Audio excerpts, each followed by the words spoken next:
Tune into 89.3 FM or stop by the radio station at Northwestern University's Lewis Hall and you'll hear WNUR, Chicago's sound experiment. Run almost entirely by college students, the radio station has been around for nearly 6 decades. That history can be seen in its extensive record library, which is made up of hundreds of vinyls still in use by the radio shows today. This is where you really feel the history of the rock show, because we've been doing this since 1963. Chris Wade is the music director for WNUR's rock show. He and the other DJs for the program play underrepresented music that sometimes can only be found on vinyl. A lot of these records are not necessarily on CD yet. They haven't been issued on CD. They're just so obscure. These vinyls truly can't be found anywhere else. Previous DJs have scrawled decades worth of notes on the album covers, revealing the history behind each track. One of Wade's favorites is a Devo album from 1978. This one contains their cover of the Rolling Stones' Satisfaction, which has a little bit of an argument about whether it's better than the original or that the Rolling Stones should sue. Some of the comments can even get violent.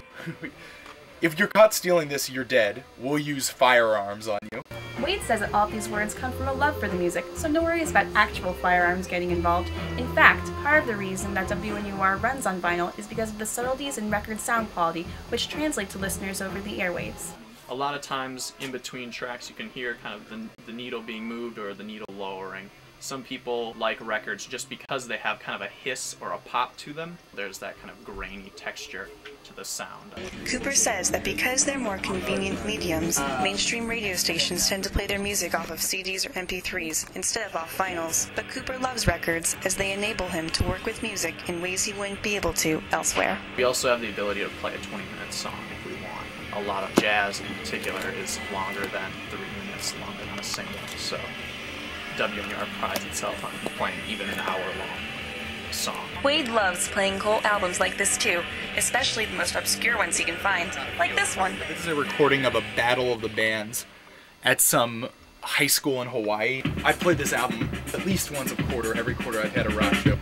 It's stuff like this that litters these stacks. Absolutely once-in-a-lifetime finds. Like, I'm pretty sure once I graduate I will never see this record again, or another copy of this record. I can almost positively tell you WNUR is the only place I would ever be able to find this. Thanks to WNUR's influence, Wade plans on developing a formidable record collection himself, although he doesn't think he'll match the record library stacks anytime soon. Cooper also plans on buying a record player himself in order to get even closer to the unique sounds that vinyl have to offer. This is Sara Grossbarth reporting for Northwestern News.